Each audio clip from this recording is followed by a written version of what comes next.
दोस्तों नमस्कार। आज आप सभी का एक नए वीडियो में बहुत बहुत स्वागत है।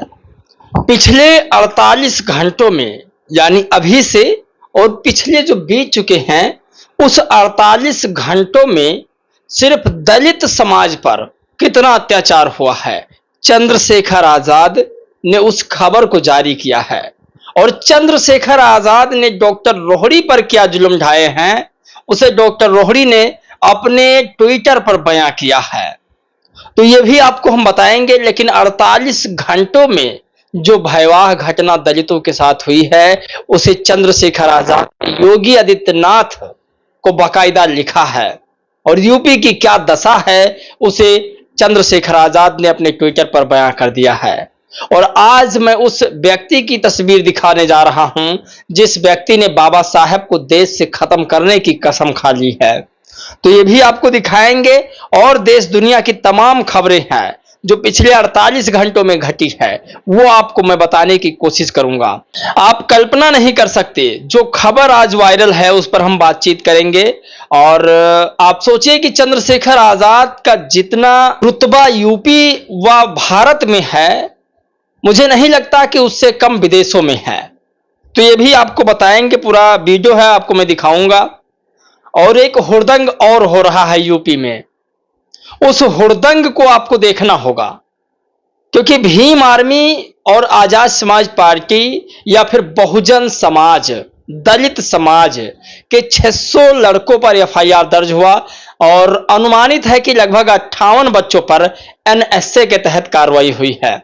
क्योंकि ऐसा माना जा रहा है कि जब चंद्रशेखर आजाद प्रयागराज आ रहे थे तब उन लड़कों ने रास्तों में हुड़दंग किया, लेकिन वीडियो की पुष्टि यह कहती है कि पहले से वहां पर साजिश थी कि जैसे ही भीम आर्मी के लड़के या कोई और सदस्य आए यहां गांव के लोग उस पर हुड़दंग कर दें।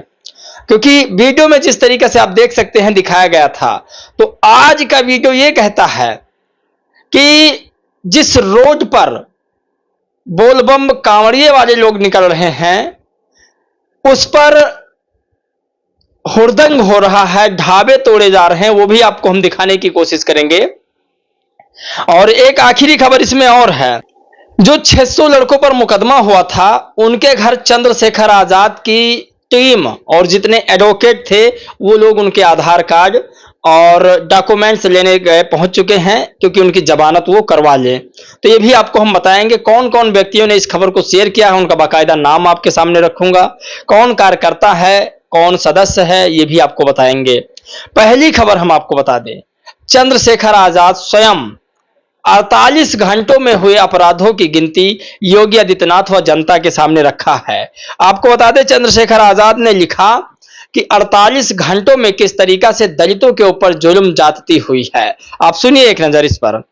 पिछले 48 घंटों में उत्तर प्रदेश में दलित समाज पर हुए दर्दनाक हमले अत्यंत दुख और गहरी चिंता का विषय है। इटावा में ग्राम प्रधान शंभू दयाल वाल्मीकि की भयावह घटना हुई, हत्या हुई है जो काफी निंदनीय है, निधन किया गया है। तो ये भी आपके लिए समझना। वही देवरिया दलित मजदूर परमहंस प्रसाद जी की संदिग्ध परिस्थितियों में निधन हुआ। परिजनों के अनुसार अपनी मजदूरी की पैसे मांगने पर परमहंस की बर्बरता पिटाई की गई थी और जिसके कारण उनकी निधन हो गया। तो ये भी आपको समझना होगा। चंद्रशेखर लिखते हैं और सबसे खास बात इसमें यह है कि चंद्रशेखर लिखते हैं कि मेरी पीड़ित परिवार से बात हुई है और उन्हें न्याय, मेरी पूरी संवेदनाएं उनके परिवार के साथ है और उनके साथ है। हम यूपी गवर्नमेंट से इस मामले में त्वरित न्याय और दोषियों पर सख्त कार्रवाई की मांग करते हैं। तो इस खबर को चंद्रशेखर आजाद ने अपने एक्स पर पोस्ट किया। अब आपको बता दें कि चंद्रशेखर आजाद ने यह खबर पोस्ट की है, वहीं डॉक्टर रोहिणी ने इनके ऊपर क्या इल्जाम लगाया है। डॉक्टर रोहिणी का ये इल्जाम चंद्रशेखर पर शायद ही कोई दिखाता होगा। मैं इसलिए दिखा रहा हूं ताकि आपको इस खबर के बारे में पूरी जानकारी रहे हमेशा तक। डॉक्टर रोहिणी आपको बता दें कि ये लिखती हैं कि औरतों को खिलौना समझने वाले को आज एक औरत ने खिलौना बना दिया है। तो फड़फड़ा रहे हैं, मतलब चंद्रशेखर को ये खिलौना बना दिए हैं। संसदीय अगर मेहनत और ईमानदारी से पाई होती तो आज खोने का डर नहीं होता। ये चंद्रशेखर आजाद को कह रही हैं डॉक्टर रोहड़ी, जबकि चंद्रशेखर ने पहले भी कहा है कि मेरा सदस्यता कल जानी है तो आज चली जाए, लेकिन मैं अपने मान सम्मान के साथ समझौता नहीं करूंगा। ये चंद्रशेखर के बोल थे। खैर, जो भी खबरें होती है, जो लोग लिखते हैं, वो मैं आप तक पहुंचाने की कोशिश करता हूं और ये मेरा काम है।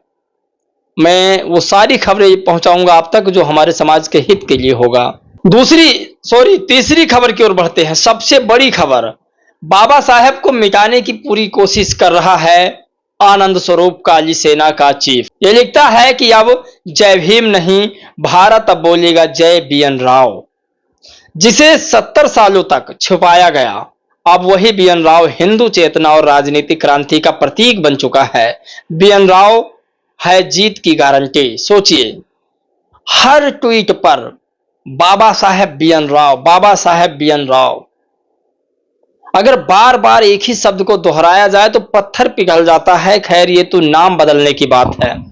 मैं फिर कहूंगा, इसे हल्के में न ले और इस पर सरकार भी एक्शन ले, क्योंकि ये संविधान निर्माता के खिलाफ बोल रहा है। अब बात करते हैं हम वो खबर जिसे पूरा देश जानना चाहता है। चंद्रशेखर आजाद की विदेशों में कितनी इज्जत है। आप पहले वीडियो देखिए। नहीं आने वाला, अपने हिम्मत ही दिखाना है। अगर बोलते हैं ना, इनकी हिम्मत हो गई।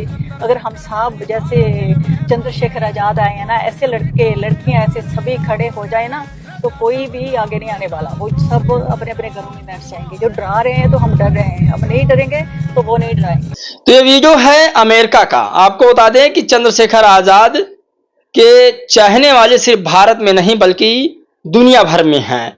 ये भीम आर्मी चीफ की कार्यशैली को पसंद करते हैं, क्योंकि ये पढ़े लिखे समझदार लोग हैं। इन्होंने इतिहास पढ़ा व देखा कैसे ये संघर्ष करके यहां तक आए। याद रखो, चंद्रशेखर आजाद ही एकमात्र विकल्प है। इसे प्रियांशु कुमार ने लिखा। आज मैं उन तमाम लोगों को क्रेडिट दूंगा जो लोग खबरें पोस्ट कर रहे हैं ट्विटर पर। अगली खबर बड़ी खबर है। गौरवपाल पत्रकार लिखते हैं, हेलीकॉप्टर से फूलों की बारिश के बाद यूपी पुलिस का शांति व्यवस्था बनाए रखने में सहयोग करते कांवड़िया। दरअसल आपको बता दें कि कांवड़िया हुड़दंग कर रहे हैं। जितने भी ढाबा मिल रहे हैं, एक ढाबे वाले ने तो यहां तक कहा कि खाने में थोड़ा सा प्याज निकल आया था, इस वजह से उसके कई सालों की मेहनत को बर्बाद कर दिया इन कांवड़ियों ने। कांवड़िया भी हिंदू था और ढाबे वाला भी हिंदू था। कांवड़िया वाले ने उस ढाबे वाले का दुकान तोड़ दिया, काउंटर तोड़ दिया, बर्तन तोड़ दिए, लाइटें लगी थी वो तोड़ दिया। और अक्सर आपने देखा होगा कि जो ढाबा होता है वो छप्पर का होता है, सड़क किनारे छप्पड़ों को तोड़ दिया गया, टीनों को उतार दिया गया। तो ये हुड़दंग जो है कांवड़िया वालों ने किया, तो इन पर कौन सा मुकदमा लगेगा? एनएसए लगेगा या नॉर्मल एफआईआर होगा? जिस तरीका से वो ढाबे वाला हिंदू समाज से है, रो रहा था, शायद ब्राह्मण समाज से होगा या फिर कोई ओबीसी होगा। तो ये भी समझना होगा भारत सरकार को और यूपी सरकार को। अब प्रियांशु कुमार एक और खबर लिखते हैं, आखिरी खबर है, बड़ी खबर है। आपको पहले मैंने बताया कि बहुजन समाज के उन बच्चों को बचाने की कोशिश भीम आर्मी और आजाद समाज पार्टी के लोग कर रहे हैं और उनके घर लीगल टीम पहुंच चुकी है, जिनके ऊपर एनएसए और एफआईआर हुआ था 600 बच्चों के ऊपर।